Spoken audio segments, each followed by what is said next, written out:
Ayni vaqtda biz bemorlar eng ko'p to'planadigan joyga yetib keldik. Biz ular bilan suhbatlashamiz.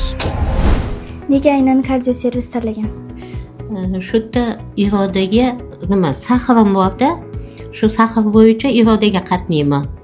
Mana 3 yil, 4 yil bo'ldi, irodam o'zi davolaydi-da.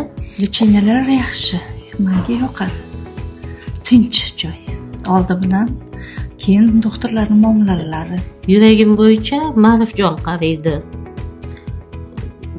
Sharoitlari yaxshi, qizlari hammasi xushmuomala. 8 kun bo'lyapti yotganimizga. Yaxshi. Ancha og'riqlarimiz qoldi.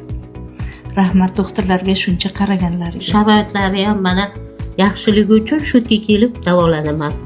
Ularga men rahmatimni aytaman. O'zlarini bilimini bizdan ayamasdan bizning sog'lig'imizni o'ylagani uchun ham rahmat aytaman ularga. Boshqa klinikalardan qanday qulayligi, afzalligi bor va qolgan bemorlarga qanday maslahat berasiz?